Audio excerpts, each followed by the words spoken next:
नमस्कार दोस्तों, स्वागत है आपका हमारे YouTube channel KP education point पर। तो दोस्तों, आज हम आपके सामने लेकर उपस्थित हुए हैं सेकंड ग्रेड 2019 का फर्स्ट पेपर जीके का। दोस्तों, सेकंड ग्रेड एग्जाम की जो भी परीक्षा है वो दोस्तों आरपीएससी द्वारा आयोजित की जाती है। और दोस्तों, आरपीएससी द्वारा आयोजित सेकंड ग्रेड की समस्त परीक्षाओं का पेपर हमारे चैनल की प्लेलिस्ट पर उपस्थित हैं तथा इन प्रश्नों की विस्तृत व्याख्या भी टॉपिक वाइज हमारे चैनल पर उपस्थित हैं तथा आप इन प्रश्नों की विस्तृत व्याख्या के लिए हमारे चैनल की प्लेलिस्ट में जाकर विजिट कर सकते हैं। तो दोस्तों, चलिए सीधे प्रश्नों की ओर और देखिए इनका हल। पहला प्रश्न है दोस्तों, लोक देवता तथा इनके मुख्य स्थानों को सम्मिलित करना है। तो दोस्तों देखिए इसका सही आंसर, तो दोस्तों इसका जो सही आंसर है वो है 4 नंबर, यानी कि तलीनाथ जी।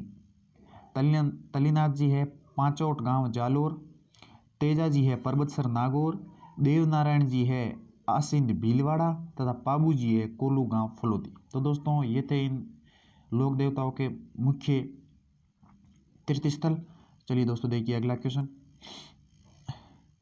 संत पीपा के गुरु थे। तो दोस्तों जो संत पीपा के गुरु थे वो थे रामानंद। संत पीपा के गुरु रामानंद। आदिवासियों का कुंभ किस मेले को कहा जाता है? तो दोस्तों अब आदिवासियों का कुंभ बेणेश्वर धाम को कहा जाता है। दोस्तों आदिवासियों का कुंभ बेणेश्वर धाम डूंगरपुर। अगला क्वेश्चन देखिए, बुद्धि विलास ग्रंथ के लेखक है। तो दोस्तों बुद्धि विलास ग्रंथ के लेखक है भक्त राम शाह। बुद्धि विलास ग्रंथ के लेखक भक्त राम शाह। अगला क्वेश्चन देखिए दोस्तों, संयुक्त राजस्थान का अठारह अप्रैल 1948 को किसने उद्घाटन किया? तो दोस्तों जो संयुक्त राष्ट्र संघ का 18 अप्रैल 1948 को उद्घाटन किया था वो किया था जवाहरलाल नेहरू जी ने। 2 नंबर आंसर इसका सही हो जाएगा। दोस्तों इन प्रश्न पत्रों को हल कराने का एकमात्र यही उद्देश्य है कि राजस्थान प्रतियोगी परीक्षाओं में जो जीके के प्रश्न पूछे जाते हैं उनकी बार बार पुनरावृत्ति होने की संभावना है। लगभग 70 से 80% क्वेश्चन है जो कि इन प्रश्नों की या तो पुनरावृत्ति होती है या इनके आसपास वाले प्रश्न पूछ लिए जाते हैं। तो दोस्तों ये प्रश्न विभिन्न प्रतियोगी परीक्षाओं के लिए बहुत ही महत्वपूर्ण है, इसलिए आप इसे एक टेस्ट सीरीज की भांति लीजिएगा। अगला क्वेश्चन देखिए दोस्तों, निम्न में से किस देवी को शिशु रक्षक लोक देवी माना जाता है? तो दोस्तों शिशु रक्षक लोक देवी महामाया माता को माना जाता है। अगला क्वेश्चन देखिए दोस्तों, 1936 में मेघाराम ने किस स्थान पर बीकानेर प्रजामंडल की स्थापना की? तो दोस्तों बीकानेर प्रजामंडल की स्थापना की थी मघाराम द्वारा कलकत्ता में। मघाराम वैद्य ने कलकत्ता में बीकानेर प्रजामंडल की स्थापना 1936 में की थी। दोस्तों राजस्थान के ऐसे 2 ही प्रजामंडल है जिनकी स्थापना राजस्थान से बाहर हुई है। एक है बीकानेर जिनकी स्थापना कलकत्ता में हुई, एक है सिरोही। सिरोही की स्थापना गोकुलभाई भट्ट ने मुंबई में की थी। दोस्तों ये भी आप एक बात ध्यान रखें क्योंकि बार बार एग्जाम में प्रजामंडल के बारे में ये 2 क्वेश्चन पूछे जाते हैं। अगला क्वेश्चन देखिए दोस्तों, राजस्थान का उत्तर से दक्षिण एवं पूर्व से पश्चिम विस्तार क्रम है। तो दोस्तों जो राजस्थान का उत्तर से दक्षिण विस्तार क्रम है और पूर्व से पश्चिम वो है 826 और 869 किलोमीटर। अगला क्वेश्चन देखिए दोस्तों, गोंडवाना प्रदेश को ये भी कहा जाता है, यानी कि गोंडवाना प्रदेश को का अन्य नाम क्या है? तो दोस्तों इसे लूनी जोई बेसिन भी क्या कहा जाता है। गोंडवाना प्रदेश में लूनी जोई नदियाँ बहती है इसलिए लूनी जोई बेसिन भी कहा जाता है। अगला क्वेश्चन देखिए दोस्तों, कोपेन के वर्गीकरण के अनुसार गंगानगर, हनुमानगढ़ और बीकानेर में किस प्रकार की जलवायु है? तो दोस्तों कोपेन ने अपना वर्गीकरण में बीकानेर, गंगानगर व हनुमानगढ़ में जो जलवायु बताई है वो है 1 नंबर, यानी कि BWHW जलवायु है कोपेन के अनुसार गंगानगर, हनुमानगढ़ और बीकानेर में। अगला क्वेश्चन देखिए दोस्तों, किशनगढ़ चित्रकला शैली के संरक्षक सावंत सिंह की मृत्यु कहाँ हुई? तो दोस्तों जो सावंत सिंह की मृत्यु हुई थी वो हुई थी वृंदावन में। सावंत सिंह ने अपना अंतिम समय वृंदावन में व्यतीत किया था। अगला क्वेश्चन देखिए दोस्तों, स्टेट फॉरेस्ट रिपोर्ट 2017 के अनुसार राजस्थान में सुरक्षित वन क्षेत्र का प्रतिशत। दोस्तों ये उस समय का करंट का क्वेश्चन है जब सेकंड ग्रेड का एग्जाम हुआ था। तो दोस्तों देखिए इसका जो सही आंसर है वो है 3 नंबर, यानी कि 2017 में 1% था, सुरक्षित वन क्षेत्र का प्रतिशत 55.64%। अगला क्वेश्चन देखिए दोस्तों, 13वां क्वेश्चन, सूची 1 को सूची 2 से सम्मिलित कीजिए। तो दोस्तों यानी कि फसलों की जो किस किस्म है तथा जो फसल है उनको सम्मिलित करना है। तो दोस्तों इसका जो सही आंसर है वो है 1 नंबर, यानी कि गेहूं की जो फसल है वो है राज 3077। जौ की जो फसल है वो है RD 2035। बाजरा की जो फसल है वो है RHB 30। और मक्का की फसल है वो माही कंचन। दोस्तों माही कंचन मक्का की फसल को बार बार एग्जाम में पूछा गया, तो आप ये एक ध्यान रखें। और दोस्तों बाकी पूछी गई किस्में तो इम्पोर्टेंट तो है ही, ये भी आप ध्यान रखें। अगला क्वेश्चन देखिए दोस्तों, राजस्थान में पुंगल नस्ल है। तो दोस्तों पुंगल नस्ल वो है राजस्थान में भेड़ के लिए है, यानी कि पुंगल नस्ल भेड़ से संबंधित है। भेड़ की नस्ल को ही पुंगल नस्ल कहा जाता है। अगला क्वेश्चन देखिए दोस्तों, निम्नलिखित में से कौन सी एक बनास नदी की सहायक नहीं है। तो दोस्तों जो बनास नदी की सहायक नदी नहीं है वो है पार्वती। पार्वती बनास नदी की सहायक नदी नहीं है। अगला क्वेश्चन देखिए दोस्तों, निम्नलिखित में से 2011 की जनगणना के अनुसार राजस्थान में जनसंख्या से संबंधित सही है।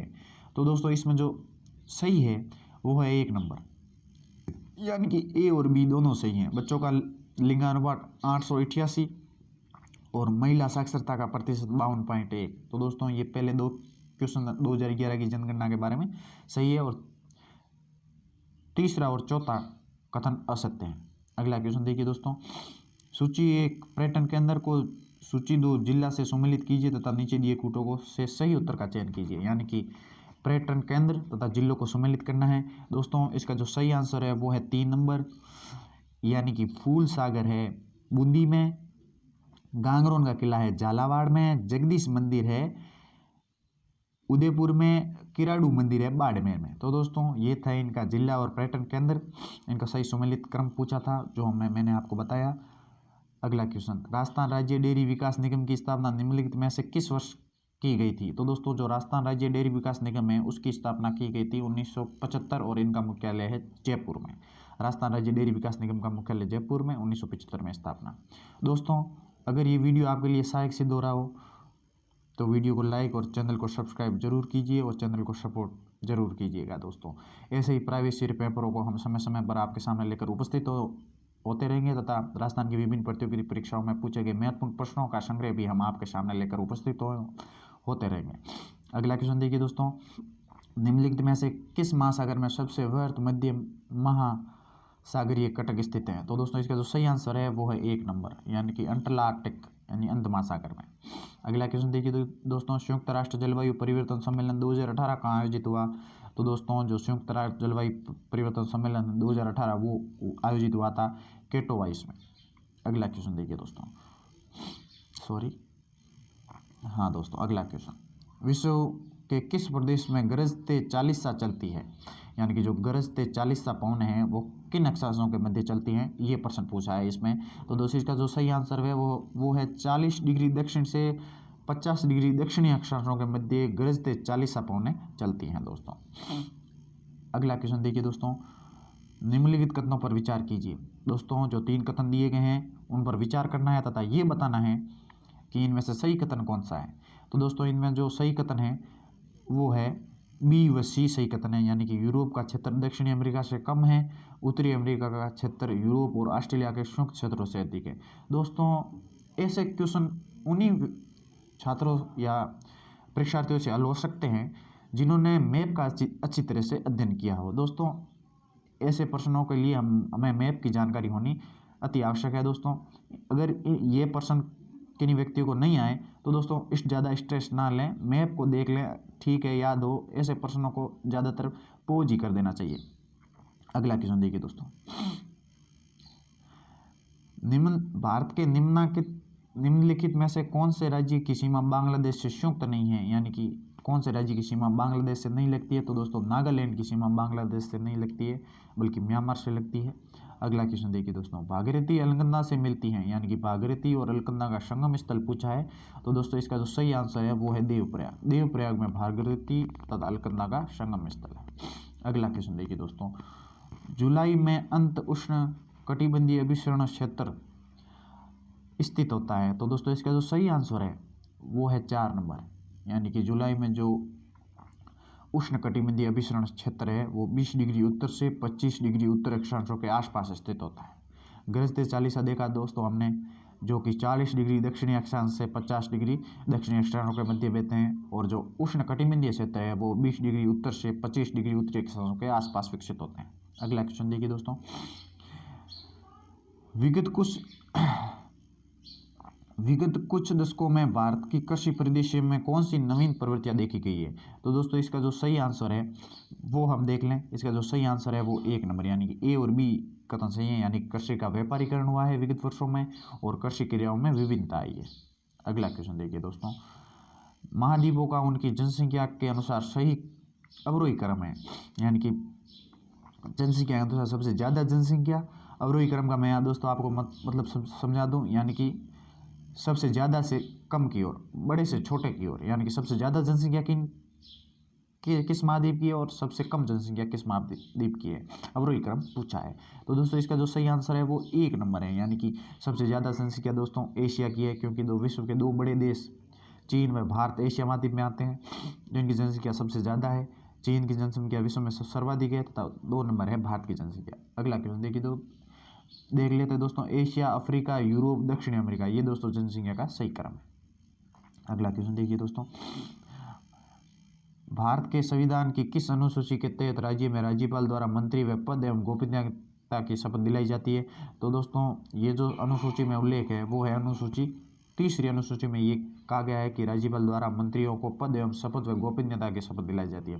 दोस्तों इसमें सिर्फ मंत्री व मंत्रिपरिषदों का उल्लेख है, राज्यपाल और राष्ट्रपति और मुख्य न्यायाधीश की शपथ का उल्लेख अनुसूची 3 में नहीं है दोस्तों, ये आप ध्यान रखें, आप कन्फ्यूजन ना हो। इनमें सिर्फ मंत्री और मंत्रिपरिषदों की शपथों का उल्लेख है 3री अनुसूची में दोस्तों, ये आप ध्यान रखें।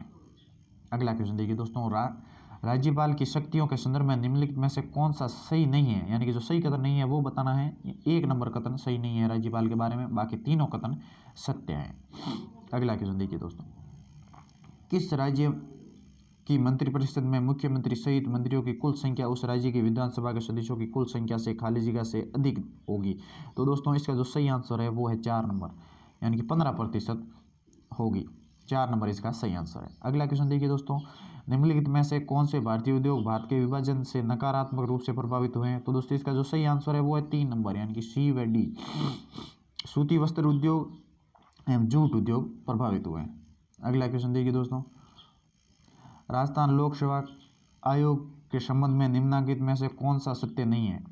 तो दोस्तों इसका जो सही आंसर है वो है 1 नंबर, बाकी तीनों कथन सत्य हैं, ये कथन सत्य नहीं है, यानी कि असत्य हैं। आयोग के सदस्य भारत के राष्ट्रपति द्वारा नियुक्त किए जाते हैं। ये दोस्तों आयोग के सदस्य राज्यपाल द्वारा नियुक्त किए जाते हैं, राजस्थान लोक सेवा आयोग के सदस्य। अगला क्वेश्चन देखिए दोस्तों, मुख्य सचिव के कार्यों के संबंध में निम्नलिखित कथनों को सावधानी से पढ़िए तथा नीचे दिए गए कूटों में से सही उत्तर का चयन कीजिए। तो दोस्तों इसका जो सही आंसर है वो मैं आपको बता दूं, 3 नंबर इसका सही आंसर है, यानी कि केवल 1 तथा 2 सही है। अगला क्वेश्चन देखिए दोस्तों, एक कथन है वह मुख्यमंत्री का प्रमुख सलाहकार होता है मुख्य सचिव, वह राज्य के राज्यपाल का प्रमुख सलाहकार, वह लोक सेवाओं का प्रमुख होता है, यानी कि 1 व 2 कथन सही है।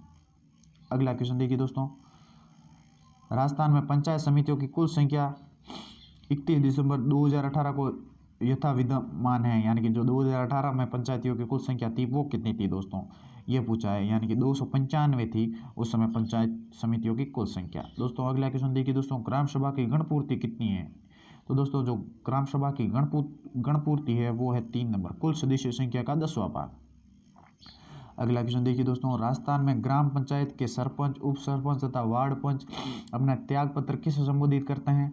तो दोस्तों इसका जो सही आंसर है वो है 2, यानी कि विकास अधिकारी को ग्राम पंचायत के सरपंच, उप सरपंच, वार्ड पंच अपना त्याग पत्र संबोधित करते हैं। अगला क्वेश्चन देखिए दोस्तों, राज्य मानवाधिकार आयोग के अध्यक्ष का पद रिक्त होने की स्थिति में अध्यक्ष के रूप में कौन कार्य करता है? तो दोस्तों इसका जो सही आंसर है वो है 1 नंबर, राज्यपाल सदस्यों में से किसी एक सदस्य को अध्यक्ष के रूप में नियुक्त कर सकते हैं, प्राधिकृत मतलब नियुक्त करना है। अगला क्वेश्चन देखिए दोस्तों, भारत के संविधान के स्रोत के संदर्भ में निम्नलिखित में से कौन सा युग्म सम्मिलित नहीं है? तो दोस्तों इसमें जो सही सम्मिलित नहीं है वो 4 नंबर, यानी कि अर्ध संघात्मक सरकार है स्विट्जरलैंड, ये दोस्तों असम्मिलित है। बाकी तीनों सम्मिलित है। कानून निर्माण की प्रक्रिया ग्रेट ब्रिटेन से ली गई है। राज्य के नीति निर्देशक तत्व तो आयरलैंड से लिए गए हैं और न्यायिक पुनरावलोकन संयुक्त राज्य अमेरिका से लिया गया है। अगला क्वेश्चन देखिए दोस्तों, निम्नलिखित में से क्या भारत शासन अधिनियम 1935 की विशेषता नहीं है? तो दोस्तों इसका जो सही आंसर है वो है प्रांतों में द्वैत शासन, ये विशेषता है भारत शासन अधिनियम की नहीं है। बाकी तीनों विशेषता भारत शासन अधिनियम की है। संघीय एवं प्रांतीय स्वायत्तता, केंद्रों में द्वैत शासन और समवर्ती सूची का सर्जन। और दोस्तों जो प्रांतों में द्वैत शासन है वो दोस्तों भारत शासन अधिनियम 1919 द्वारा लगाया गया था, ना कि 1935 द्वारा। 1935 द्वारा केंद्र में द्वैत शासन बनाने की योजना बनाई गई थी, पर दोस्तों ये पूर्ण रूप से लागू नहीं हो गई, नहीं हुई थी, ये दोस्तों आप ध्यान रखें। अगला क्वेश्चन देखिए, किस प्रधानमंत्री के कार्यकाल में संपत्ति के अधिकार को भारत के संविधान की मौलिक अधिकारों की सूची से विलोपित कर दिया गया? तो दोस्तों इसका जो सही आंसर है वो 4 नंबर, यानी कि मोरारजी देसाई, इसका जो सही आंसर है। अगला क्वेश्चन देखिए दोस्तों,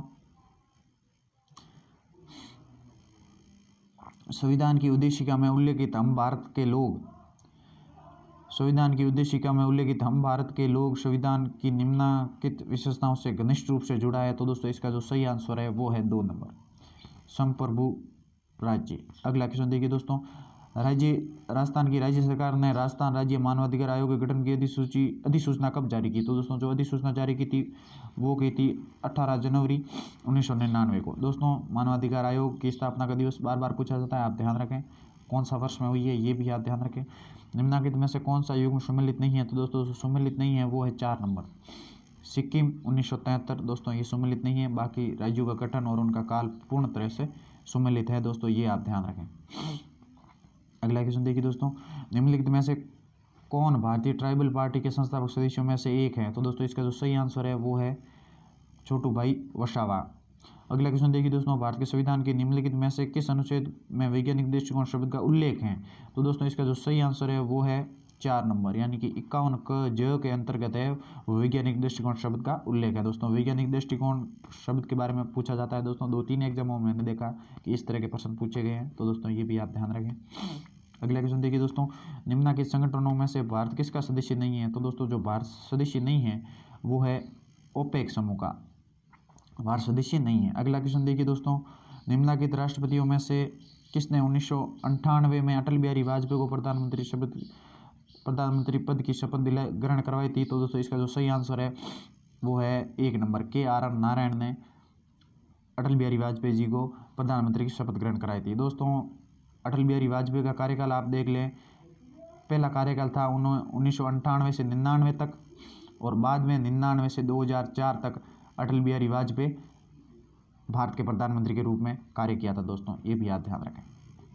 अगला क्वेश्चन देखिए दोस्तों, भारत के संविधान के अनुच्छेद 75(1) के अनुसार प्रधानमंत्री होंगे? तो दोस्तों इसका जो सही आंसर है वो है 1 नंबर, यानी कि नियुक्त किए जाएंगे भारत के प्रधानमंत्री राष्ट्रपति के द्वारा, ऐसा उल्लेख है 75(k) के अंदर।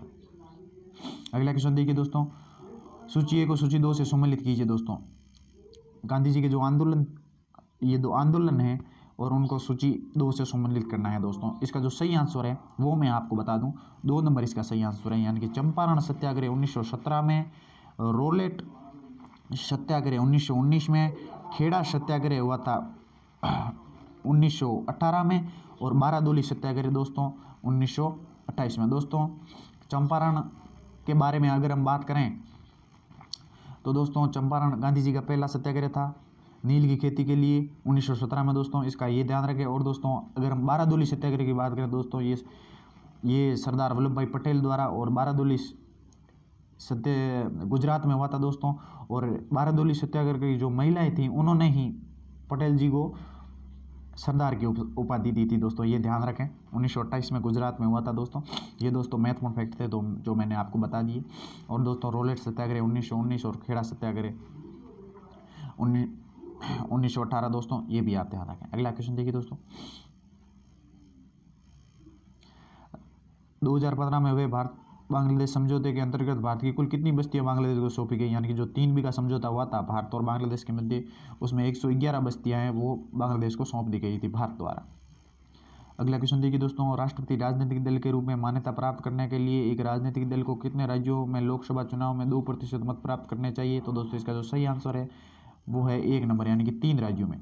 अगला क्वेश्चन देखिए दोस्तों, निम्नलिखित में से भारत के किस प्रधानमंत्री ने पाकिस्तान के साथ बस राज ने का प्रारंभ किया? तो दोस्तों इसका जो सही आंसर है वो है 3 नंबर, यानी कि अटल बिहारी वाजपेयी ने भारत के साथ बस राजने का पाकिस्तान के साथ बस राजने की शुरुआत की थी। अगला क्वेश्चन देखिए दोस्तों, आर्थिक सर्वेक्षण 2017-18 के अनुसार भारत में केवल 2 राज्यों में अपने कुल फसलीकृत क्षेत्र में शुद्ध सिंचित क्षेत्र का प्रतिशत 50 से अधिक रखते हैं।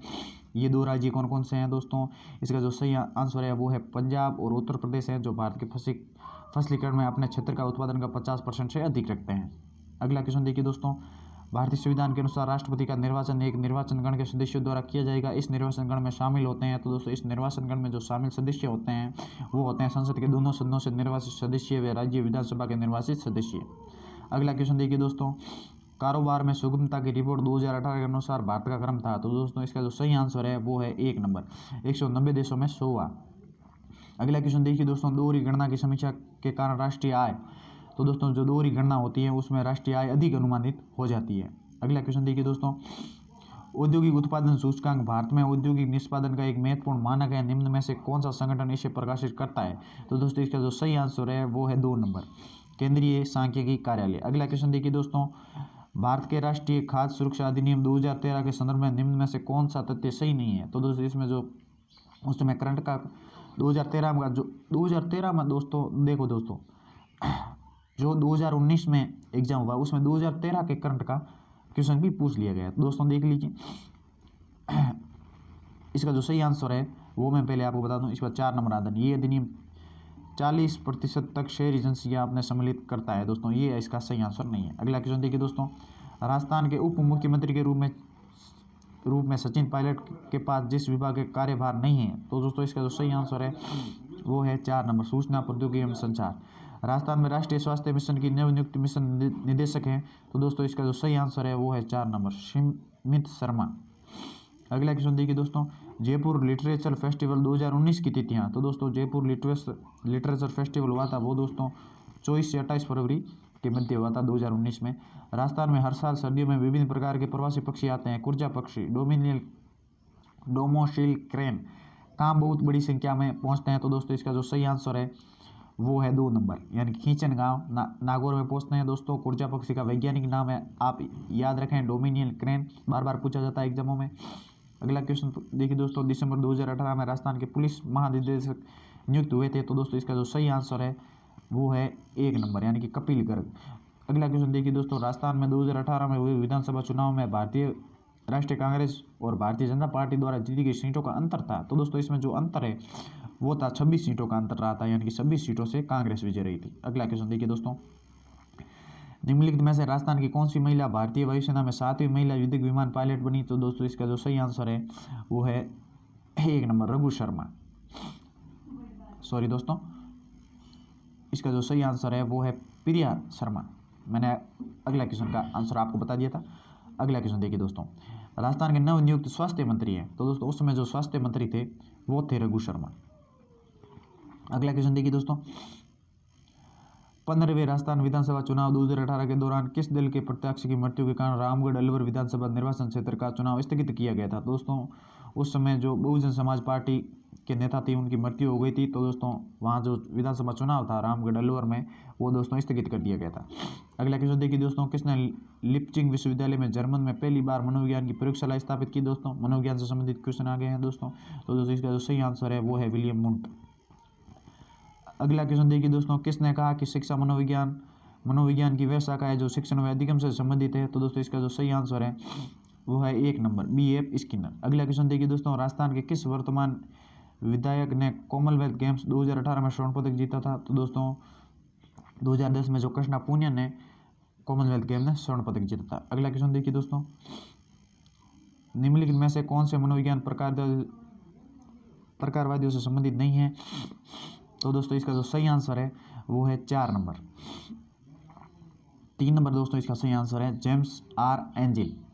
अगला क्वेश्चन देखिए दोस्तों, विकास की कौन सी अवस्था में नार्सिसिज्म का गुण अत्यंत प्रबल होता है? तो दोस्तों इसका जो सही आंसर है वो है 1 नंबर। अगले क्वेश्चन देखिए दोस्तों, किशोर अवस्था को तनाव व तूफान की अवस्था किसने कहा है? तो दोस्तों इसका जो सही आंसर है वो है 3 नंबर। स्टैनले हॉल ने किशोर अवस्था को तनाव व तूफान की अवस्था कहा है। दोस्तों अगला क्वेश्चन देखिए दोस्तों, किशोर अवस्था के अंत तक मांसपेशियों का भार शरीर के कुल भार का कितने प्रतिशत हो जाता है? तो दोस्तों इसका जो सही आंसर है वो है 2 नंबर, यानी कि 45% हो जाता है। अगला क्वेश्चन देखिए दोस्तों, निम्नलिखित में से कौन सी जीन पियाजे द्वारा प्रदत्त मूर्त सक्रियात्मक अवस्था की विशेषता नहीं है? तो दोस्तों इसका जो सही आंसर है वो है 4 नंबर, संकेतात्मक कार्यों का प्रादुर्भाव। अगला क्वेश्चन देखिए दोस्तों, बालकों की बुद्धि को मापने के लिए पहला बुद्धि परीक्षण का निर्माण किसने किया था? तो दोस्तों इसका जो सही आंसर है वो है दोस्तों 2 नंबर, अल्फ्रेड बीने ने बालकों की बुद्धि को मापने के लिए पहला बुद्धि परीक्षण की स्थापना की थी। अगला क्वेश्चन देखिए दोस्तों, निम्नलिखित में से कौन सा घटक गिलफोर्ड द्वारा प्रदत्त बुद्धि की संरचना मॉडल की विषय वस्तु विमाग नहीं है? तो दोस्तों इसका जो सही आंसर है वो है दोस्तों 2 नंबर, संज्ञान। अगला क्वेश्चन देखिए दोस्तों, निम्नलिखित में से कौन सा क्रेमचर द्वारा प्रदत्त व्यक्तिगत के शरीर रचना सिद्धांत के वर्गीकरण का एक प्रकार है? तो दोस्तों इसका जो सही आंसर है वो है 3 नंबर, दुर्बल, इसका सही आंसर है। अगला क्वेश्चन देखिए दोस्तों, बेलक ने व्यक्ति मापन के लिए तैयार किए गए बालकों के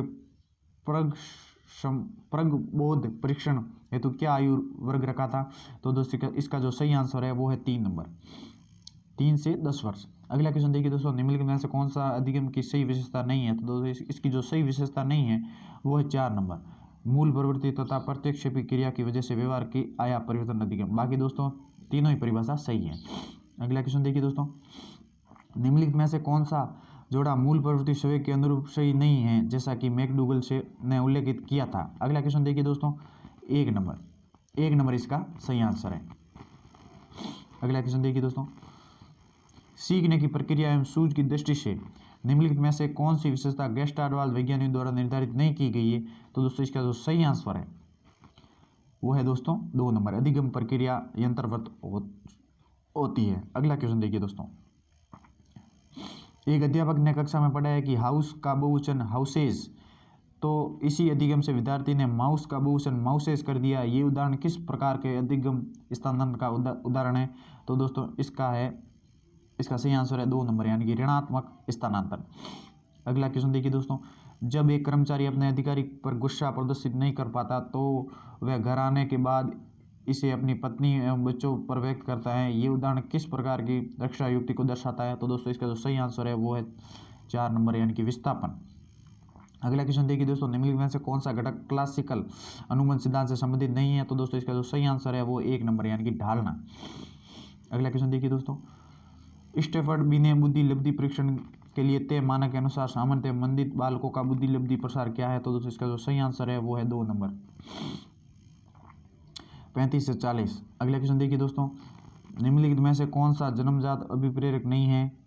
तो इसका जो सही आंसर है वो है आकांक्षा। अगला क्वेश्चन देखिए दोस्तों, निम्नलिखित में से कौन सी अभिवृत्ति की विशेषता नहीं है? तो इसका जो सही आंसर है वो है 1 नंबर, अभिवृत्ति जन्मजात।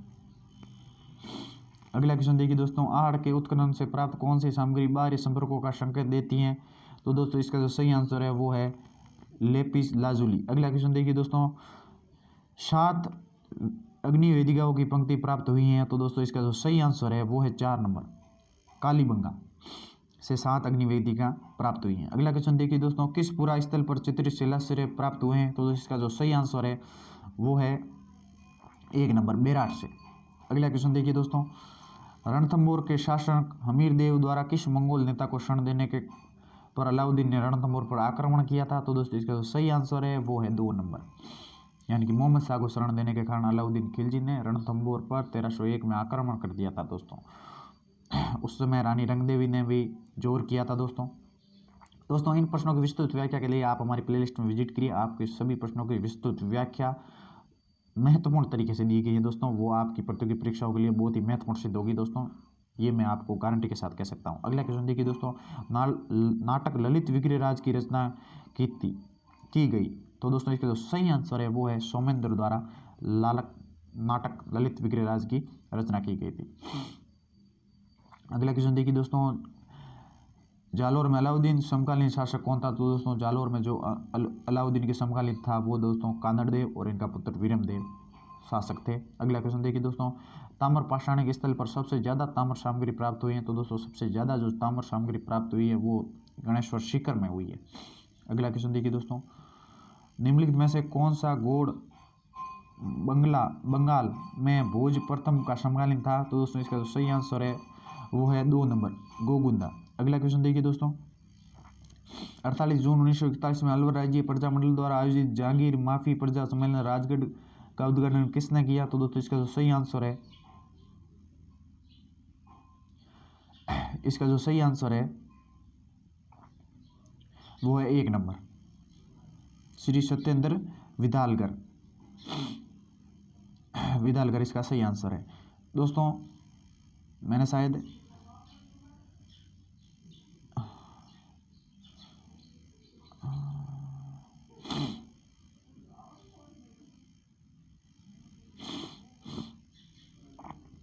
हाँ दोस्तों, यहाँ से हम एक बार और देख लेते हैं प्रश्नों, शायद मैंने आपको उत्तर गलत बता दिया हो। दोस्तों किस ताम्र स्थल पर सबसे ज़्यादा ताम्र सामग्री प्राप्त हुई है? तो दोस्तों वो है गणेश्वर। निम्न में से कौन सा गौड़ बंगाल में भोज प्रथम का समकालीन था? तो दोस्तों इसका सही आंसर है वह देवपाल। अगला क्वेश्चन देखिए दोस्तों, निम्न में से कौन सा शासक गौड़ बंगाल में भोज प्रथम का समकालीन था? तो दोस्तों इसका जो सही आंसर है वो है देवपाल। अगला क्वेश्चन देखिए दोस्तों, प्रताप ने 1585 में अपनी नई राजधानी कहाँ स्थापित की? तो दोस्तों इसका जो सही आंसर है वो 1 नंबर यानी कि चावंड। अगला क्वेश्चन देखिए, जून 1941 में अलवर राज्य प्रजा मंडल द्वारा आयोजित जागीर माफी प्रजा सम्मेलन राजगढ़ का उद्घाटन किसने किया? तो दोस्तों इसका जो सही आंसर है वो है श्री सत्येंद्र विदालगर यानी कि 1 नंबर आंसर सही हो जाएगा। अगला क्वेश्चन देखिए दोस्तों, विजय पथिक से संबंधित निम्न कथनों पर विचार कीजिए। तो दोस्तों इसका जो सही आंसर है वो है 4 नंबर यानी कि चारों कथन विजय सिंह पथिक के बारे में सही है। अगला क्वेश्चन देखिए दोस्तों, किस चौहान शासक द्वारा जवालीपुर को ज्वालापुर परिवर्तित किया गया? तो दोस्तों इसका जो सही आंसर है वो है 2 नंबर यानी कि विग्रहराज चतुर्थ द्वारा। तो दोस्तों ये थी हमारे प्रश्न की विस्तृत व्याख्या। कैसे लगी आपको जरूर बताइएगा। धन्यवाद दोस्तों।